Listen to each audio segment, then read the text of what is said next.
against the personality. Pero ang punto ko lang, Mr. Chair, I am appealing to our members, wag po nating ilihis na patuloy ito na nangyayari. Nagbago na ang chairman ng Committee on Appropriations, nangyayari pa rin. And tila ako, nung pag-aral ko ng 2026 proposed NEP, merong mga napasok na flood control projects na hindi nanggaling sa baba.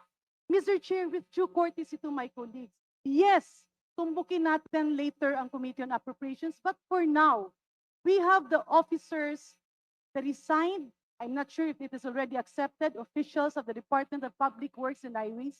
We need to know paano ito nangyayari. And also, Mr. Chair, if I move forward, the intent of this committee is to exercise of oversight powers to put in and instill measures para hindi na maulit. Instead of focusing on a single situation, as reiterated, as conveyed by my very good friend, Congressman Ungab, baka pwedeng, we can invite them. We can invite a colleague who is not a member of the four committees. So the former chairman of the Committee on Appropriation is not a member of all the committees here. Eh pwede naman niyang imbitahin. Why do we have to put on motion? Let us not make the investigation personal. Let us all work together so that in the 2026 budget, while we are ongoing the deliberation, let us identify yung mga singit na flood control projects, yung mga cat's eye na nandiyan pa rin at hindi pa rin natatanggal. Let us do our job by putting a permanent seal to dull to all these anomalous things. With that, Mr. Chair, may I appeal to my colleagues? Yes, let's invite the personalities mentioned. Let's do away with motions and divisions of the House because we are losing focus. Balikan natin, ano bang iniimbestiga natin? Na mapunta ang pera ng taong bayan sa tamang proyekto.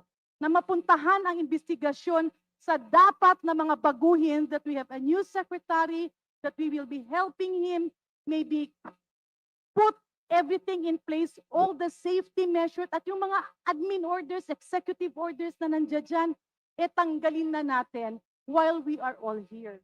So again, Mr. Chair, may I repeat my appeal.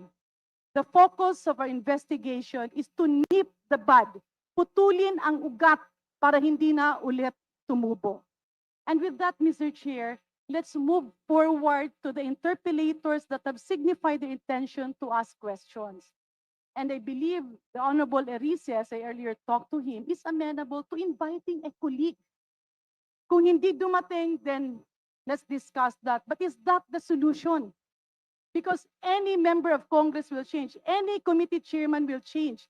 But if the root of the cause of all of this will not be nipped, paulit-ulit pa rin itong mangyayari. Thank you. Congressman Chanco, then Congresswoman.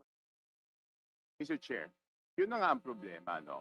Nung unang ginawa to, I was against it. How can we investigate ourselves? That is the primary question. So kung ang isang congressman, sabi nyo kanina, kahit sino masagasaan, wala tayong sasantuhin, kahit congressman, kahit senador. Eh kung ang congressman hindi pa pwedeng maging resource person at hindi natin pwedeng pa-testify under oath, eh di ibig sabihin sa usapang to, exempted ang congressman. So paano tayo mag-iimbestiga? Paano tayo? Number one. Number two, Mr. Chair, here is the USB. Sinasabi, paano nagkaroon ng insert? Under the name of Congressman Saldico, ang insertion sa BICAM as proponent siya is 13,803,693,000. And we do not want to invite him as a resource person. Mr. Chair, sorry. Comsec, can you show this? Para lang Yeah. sabihin hindi ako Mr. Chair, with nag-invento. due courtesy. Wait, I have the floor. Yeah, I i-correct have ko the lang. floor. Yeah, but I have Mr. the floor. No, Mr. I Chair, have the floor. just to, on the I have the record, floor. on the record, Mr. I Chair, have the floor. we did not refuse to Suspend. I invite. have the floor. Motion to suspend. Mr.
Meeting resumed.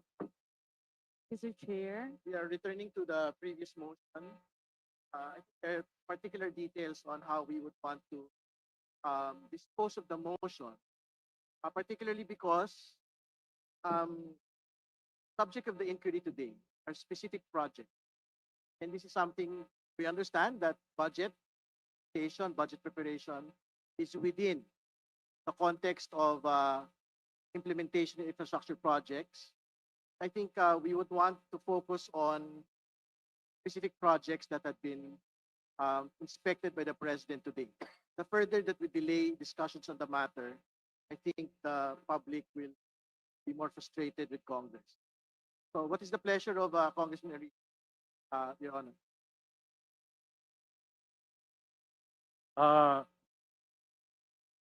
Mr. Chair, if that's the case, I would like to defer my motion because I would like to consult staff kung itong mga 100 billion na sessions sa 2025 budget ay may mga nakasamang those projects as the President had mentioned in revelations. So, consult ko kung wala po dito, I will withdraw my motion. Pero kung meron, I will insist on. So, Mr. Chair, I would like to request chair my earlier motion. Thank you. Congressman Enrique, the motion heard. Point of order, just Mr. Chair. inquiry from the movement. So when he moves for the deferment of his motion earlier, not really withdrawing the motion. Do I take it?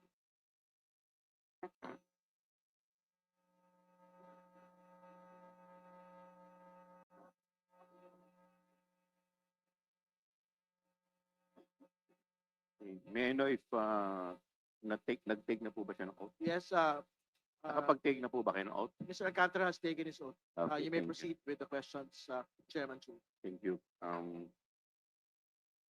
Mr. Mr. Alcantara, are you an engineer by profession? Yes, Your Honor. Thank you. Taga saan po kayo, Mr. Alcantara? I'm from Bulacan po. Saan po Your sa Honor, Bulacan? Mr. Chair. Saan po sa Bulacan? I'm from Bukawi, Bulacan po. Bukawi po. Pwede ko po bang malaman kung kailan at kung saan po kayo nagtapos ng inyong engineering course? Graduated from University of Santo Tomas po. UST. Yes po, Your Honor. So kayo po, kailan po kayo nagsimulang magtrabaho sa DPWH? 1994 po, Your Honor. 1994. 94. Ano pong unang posisyon na hinawakan po ninyo? I was nagsimula po ako, job order. Ang item ko po ay laborer 1, naging laborer 2, naging engineer 1. Every 6 months po because I was a casual employee at that time. So at present po, ano po ang inyong posisyon ngayon? Before po ako ma-relieve, I was appointed as OIC, Assistant Regional Director sa Region 4A po. AR ARD, Assistant Regional Director po.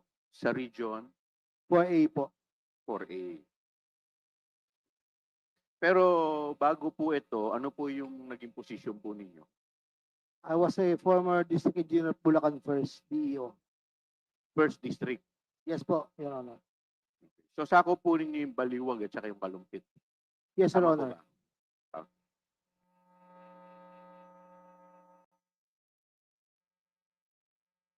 So bago bilang district engineer, ano po yung inyong scope of work? Ang scope of work po ay to manage and to implement the projects po. Manage po. More on management, sir. So kasama po ba dito yung pagpaplano? Yes, sir. But there's sections involved in the planning po. Okay. So hanggang sa pagre-release po ng pondo, tama po ba? Up to the payment. Yes, Your Honor. Up to the payment. Yes, Your Honor. Okay, thank you po. So nasa kapangyarihan po ninyo yung pagpaplano, pagbabudget, tsaka pagbabayad. Tama po ba? Yes, Your Honor. Okay, thank you po. So, Mr. Chair, pwede ko po bang ipakita dito yung, ito po, yung Department Order number 42, kung saan nakalagay po dito yung trabaho po ng District Engineer. Ayan po, nakalagay po dito na the District Engineer of the following District Engineering Office are authorized to approve plans, POW, and ano ba yung POW? Program of Works, Your Honor. Program of Works, and ABC. Ano po yung ABC? Approved budget for the contract. Ano po? Approved budget for the contract. Approved body, Budget. approved budget of the contract, as well as procure and implement project costing 100 million pesos. Now, ito pong 100 million pesos, di po ba tinaas na po to? Yes, Your Honor. It's So magkakano na po ang threshold na hawak po ninyo? 150 million po. Yes, sir. So 150. So meaning to say, lahat ng project na worth 150 million pababa, kayo po ang nagre-release ng pondo. Tama po ba yun? Hindi po kami ang nag-release, Your Honor. I mean, nagbabayad po sa project kami Kayo po. po yung nagbabayad. Tama Yes, po. Your Honor. Alright. Sige, tama po. Okay. So, siyempre po, habang ito pong project ay ginagawa, kasama po sa trabaho ninyo, ang inspeksyonin yung nasabing proyekto. Tama po ba? Your Honor, somehow, nag-inspect po ako ng project. Somehow. Ganito po, if I may allow to explain, Yes, please. Your Honor. Pakipaliwanag po sa amin. Meron po kasing project in charge. Meron po tayong project engineer in charge of the implementation of the project. Meron po tayong section implementing the projects. They are the sections implementing all the projects, Your Honor. Pero lahat ng project dapat tinitingnan mo rin kahit papaano. Tama Yes, po ba? Your Honor. Okay, thank you. So, sa dulo, siyempre, bago tayo magbitaw ng bayad or payment, siyempre, meron po dyan tinatawag na final inspection. Tama po ba? Yes, Your Honor. Okay. So, ginagawa mo rin po ba itong final inspection bago ka magbayad? There is a team that's assigned to be the inspectorate team. They are the one who will inspect the project po, composed of the different section chiefs, and as head of the inspectorate team is the assistant district engineer, Your Honor. Okay. Engineer, may pakikita po ko sa inyo, Department Order number 99. Ito po. Dito po nakalagay po dito, the certificate of completion shall be issued by the District of Engineer in the case of project implemented by the district office. So, sino po nag-i-issue ng certificate of completion? Kayo po? Yes, Your Honor. Okay. So, bakit po kayo mag-i-issue ng certificate of completion kung hindi po ninyo in-inspection ito na Your ito Honor, pong project na to ay tapos na? Your Honor, it is the attachment of the certificate of completion is based on the certificate of final inspection conducted by the team. So, ang ibig po ninyo sabihin, nagbe-base lang kayo ng pag-i-issue ng certificate of completion base sa attachment at hindi po base sa inspection na ginawa po ninyo. Yes, Your Honor, because I presume So, lahat po ganun na ginawa ninyo? Kahit na isa, wala po kayong tinignan? meron naman, Your Honor. Meron naman. Yes, Your Honor. So is it safe to say na siyempre, dahil tinitignan ninyo yan, pag nakita ninyong kumpleto, i-release niyo yung certificate of completion. Pag may nakita naman po kayong defect, hindi muna ninyo i-release yung certificate of completion at patatawag ninyo yung contractor para remedyohan to at ayusin. Tama po ba? Your Honor, the process po I just want to explain po, Your Honor. Meron po kaming team na nagva-validate doon po sa mga defects po na bago po inspeksyonin ng final inspection team, sila muna po ang magbabalidate po ng mga defects if ever meron po. So hindi po ninyo tinitignan lahat. Hindi, Your Honor, hindi po. Because, So basta issue lang kayo, naniniwala kayo dun sa papel na binigay sa inyo na kompleto, kaya mag-i-issue na lang kayo. yes, Your Honor, there is a presumed regularity of the documents presented to me, Your Honor. Okay, sige, pagbibigyan po kita dyan. Mr. Chair,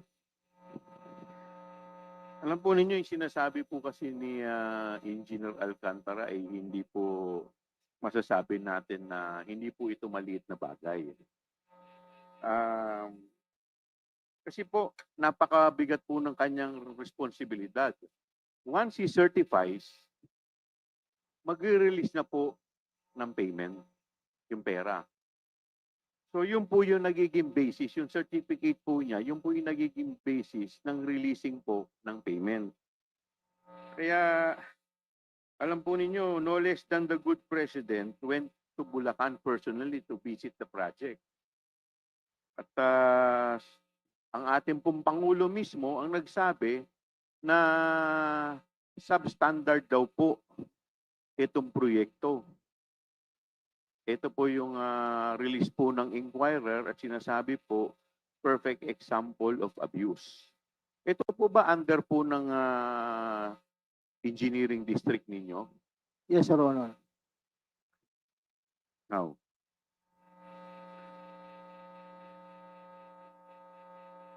so nare-recognize po ninyo itong proyektong to na binabanggit ng ating Pangulo. Hindi ko po masyadong matandaan, Your Honor. Hindi mo na masyadong matandaan. Okay. May papakita po ko sa inyong kontrata, Mr. Chair. Mr. Chair, next slide please. Meron po ditong kontrata, contract agreement between DPWH Bulacan First District Engineering Office.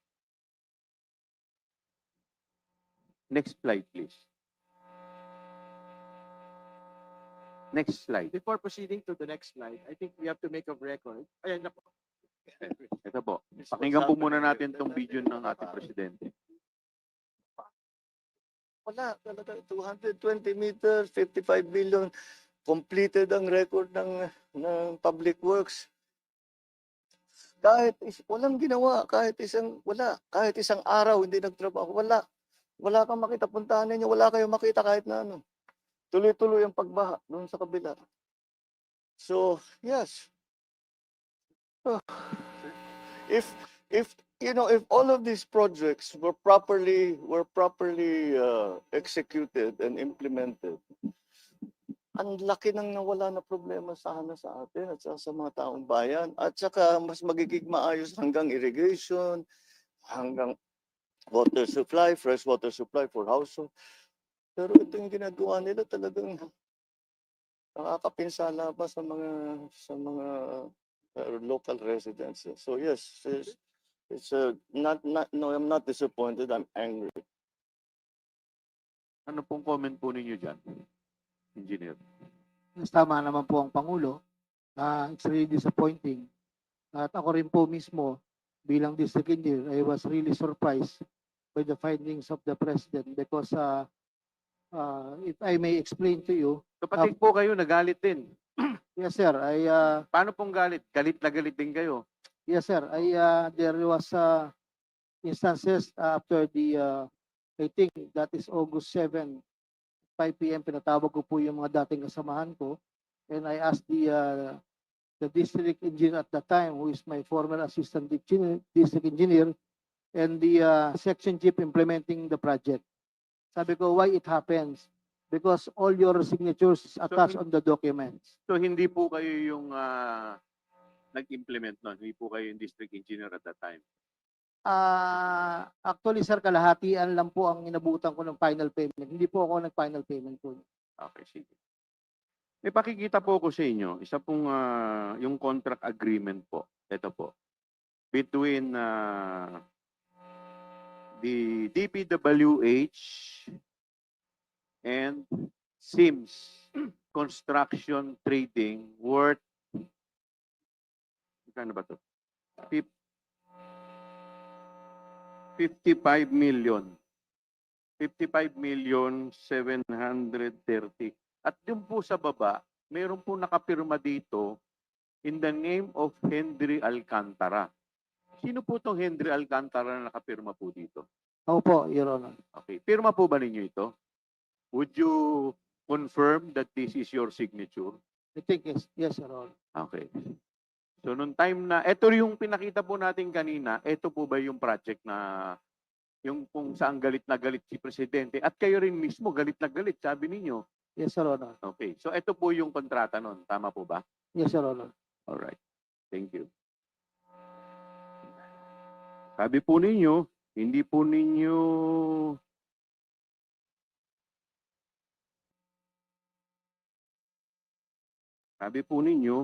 galit na galit kayo. In fact, hindi nyo mga kalahati lang sa inyo.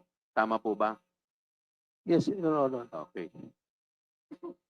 At pwede pong next slide yung bayad. Ito po. May pakikita po ko sa inyo. Ito pong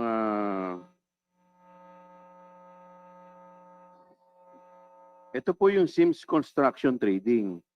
So, ito po yung OR kung saan nabayaran yung Sims Trading in the amount of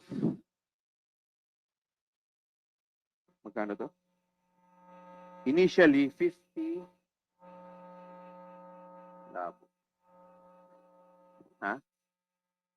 Initially, 43 million at yung pangalawa pong OR bilang second and final billing, yun po yung balanse.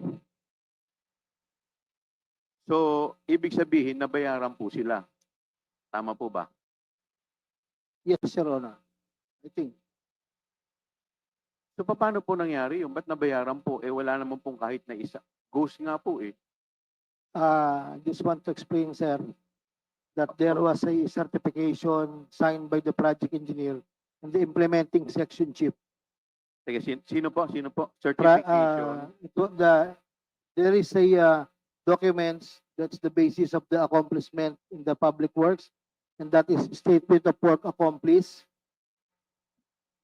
signed by the project engineer and the implementing section po. Pero hindi po ba dapat tinitingnan nyo muna? Your Honor, as I told you, napakarami pong papel na dumadaan po sa akin everyday at napakarami pong ginagawa. Sabi ko nga po sa inyo, ako naman po yung nag-i-inspeksyon. Natapat po siguro itong mga project. We have, I think, 500 plus projects this 2025. The previous year is around 480 projects. Sige po. All in all, not only flood controls but roads and buildings po. Your Honor. Sige po. Meron pa po isang proyekto na ipakikita po sa inyo. Next slide. Next slide, please. Ito po yung Bulusan Kalumpit. Na ang metro, hindi ginawa. Hindi linagay tapos nasira. Basta't wala na talagang linagay. Pero pag titignan nyo yung report namin, ay dapat completed na ito. Nakalagay ito na inspeksyon na, completed na, walang problema. Tapos hindi lamang sa hindi yung mga wala, ito naging kasama na parang ghost project na itong mga hindi lang ito may butas ano. Ika mo meron pa. Butas-butas pala itong dike na ito. Dapat buo ito dahil sa report namin completed ito. Bukod pa doon, may question sa kalidad ng ating flood protection dahil yung bakal na nandun sa loob parang hindi na nakapaon sa lupa. Kaya dumadaan yung tubig sa ilalim naman. Dumadaan, pumapasok ang tubig. Tignan naman ninyo. Kailan last time na ulan dito na malakas? Yung bagyo. Yung last time yung bagyo. Yung mga habagat po. Yung habagat. Nakita naman ninyo pagpasok namin dito. Tayo lahat puro parang swamp na ito, hindi na puro tubig lang ang makita mo kaya dapat Yan po. Familiar po ba kayo dun sa project na yan? I think it's in Kalumpit, Your Honor. Kalumpit. Tama po kayo. It is worth 96.4 million river protection structure in Bulusan, Kalumpit, Bulacan. So, ito po yung contract agreement po. May pakikita po ko sa inyong contract agreement. Ayan po, yung contract agreement between the DPWH, duly represented by Henry Alcantara and St. Timothy Construction Corporation. Doon po sa next page, may pangalan na naman po muli na Henry Alcantara at sa ibabaw po nun may pirma. Do you confirm that this is your signature? Yes, Your Honor. Okay, thank you. Next. Tanong ko po, ito po ba yung nabayaran? Yes, Your Honor. I think nabayaran po. It's my, Saan napunta yung pera? it was paid to the contractor, yes, Your Honor. Meron pa po ko isang pakikita sa inyo. So, another project, ito pa po.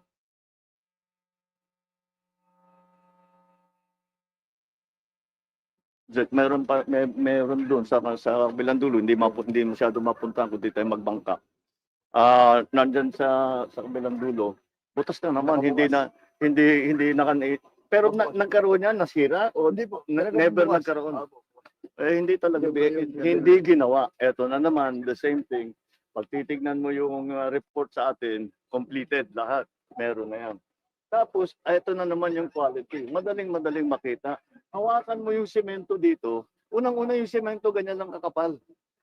Dapat 18 centimeters. 18 cm, mga 18 inches. Parang kalsada. Dapat ganyan kakapal. Ganyan lang nandyan.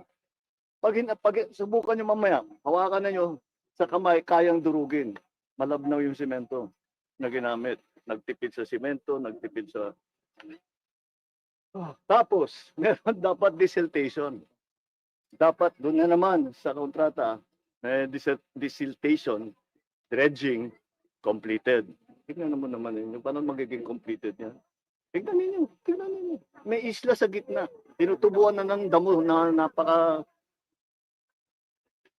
Masukal na yan yun. Ibig sabihin, matagal na silang hindi nagde-dredge. Although sa report namin, nagde-dredge sila. Ayan na naman. Para hahanapin natin yung sinong responsible dito sa gobyerno, sa private. At kailangan managot sila dito sa kanilang ginawa. Managot sila, wag sila managot sa akin. Managot sila dito sa mga tao dito. Na yung mga kahirapan na dinala nila sa mga buhay nila. Okay, sige. Thank you. Yes, sir. Yan, sabi po ng Presidente, ito na naman, same thing. Ano po masasabi po ninyo dito sa proyektong to? Ito po ba under na naman po ng inyong jurisdiction? Yes, Your Honor. Okay, so ano po masasabi po ninyo dito? I do believe, Your Honor, there is a person in charge of everything when it comes to quality. There is a section checking about the quality of materials to be used on site, Your Honor. So dito po, galit din po kayo. Yes, Your Honor. Galit na galit din po kayo. Yes, Your Honor. Kita, galit na galit pa po kayo niyan, ha? O, may pakikita po ko sa inyo na kontrata. Same thing. Ito po yung kontrata, this time under ano ba to? Wawaw Builders. At doon po sa kanan po, meron pong signature sa taas po ng pangalang Henry Alcantara.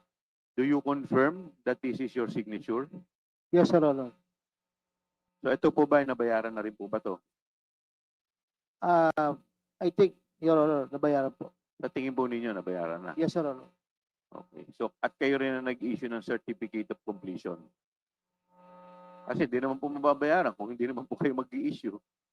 Hindi ko na po ma-recall, Your Honor. Eh di po ba kanina pinakita na natin na may authority na mag-issue ng certificate, eh yung district engineer, di po ba kayo yun? Yes, Your Honor. So di kayo nga po ang nag-issue ng certificate of completion. Your Honor, if I may, explain po kung okay lang Sige po. po, sige po, sige po. Actually po, ang payment po ng office to the contractor is through LDAP. Bank to bank na po kasi yun. Ang dumadating po sa akin ay Hindi, LDAP. pero sino pong pumirma ng certificate of completion? Ako po, Your Honor. Oo, ikaw. Ang, So, yun lang po. yun Yun lang po. Okay po. That's all, Mr. Chairman. Mr. Chair. Mr. Chair. Chairman mo, just interjection, Mr. Chair. Okay. Sige po, DS Cohun, please, and then Chairman Momo. Mr. Chair, in line with the questioning of the Honorable Chua, gusto ko lang tanungin si Engineer D. Alcantara. D, nakita mo yung mga projects na dinescribe ni pinakpresenta ni Congressman Joel Chua. Yes, Your Honor. Do you believe you are responsible for that? Actually po, ang negligence on my part, inamin po may kakulangan ako dahil I did not personally go. Do you believe you are responsible for that? The Ghost Project na sinabi ng Presidente, yung mga kakulangan sa mga materyales, sa kakulangan ng mga delivery ng supply ng materials, do you believe you are responsible for that? Yes, Your Honor. Thank you. Mr. Chair. Mr. Chairman. Before DS Ortega, si Chairman Momo, please. Please, thank you, Mr. Chairman. This is in line with the questioning of my co-chairman, Joel Chua.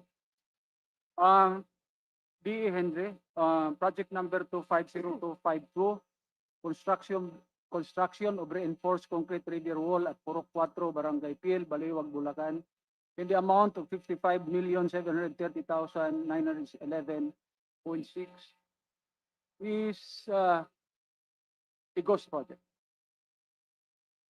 I think, yes, Your Honor.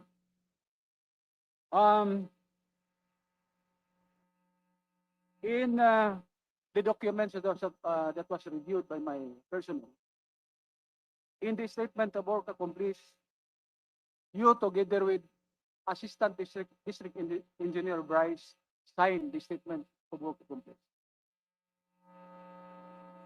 I think I signed it. I think. Yes. Hindi ko you na po have signed ma-recall, it. Your Honor. And I have been a district engineer for many years also. Before I sign anything that is presented to me, especially if it's the final payment, I will always check whether or not totoo ang mga binigay sa akin para pirmahan. Ito ba hindi mo ginawa as district engineer? Actually, ginawa ko po yan, Your Honor. Ang katotohanan po niyan, every Monday po, meron kaming staff meeting, all the section chiefs, nagpe-present po sa akin ng mga accomplishment through photos, Your Honor. Nang chinek mo ito, hindi mo pinuntahan doon sa mismo sa site ang mga project mo? That particular project, no po, Your Honor. Bakit? I rely on the signatures of my personnel, Your Honor. Who approves the final payment, the voucher? It was first signed at me, Your Honor. Ako po ang final. Meron pong signature ang implementing section and the accountant. Then ako po yung pinakahuli. Anong attachment ng LDAP? If you resign the LDAP, anong mga requirements bago ninyo matirmahan ng LDAP? I think yung voucher po, Your Honor. Yes. Voucher ang kailangan. Yes, Your Honor. So approve ba ang voucher nito o wala? Hindi ko po ma-recall because I'm not the one who paid the final I payment. have Your in Honor. my hands na ang mga voucher nito hindi pirmado. Hindi ko rin po Bakit? masigurado. Bakit inyo pinirmahan ng LDAP na walang supporting document?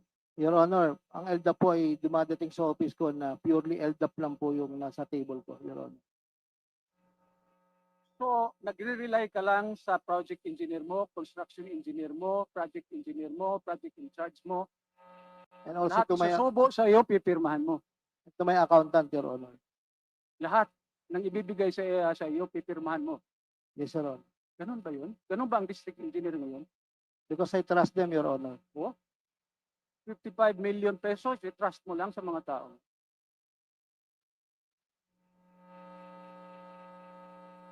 Ganun ba yun? Maybe yun po yun ang negligence on my part at yun po ang kakulangan ko, Your Honor.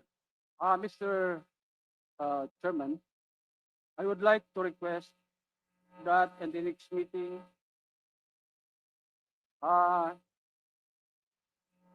the following personnel be invited.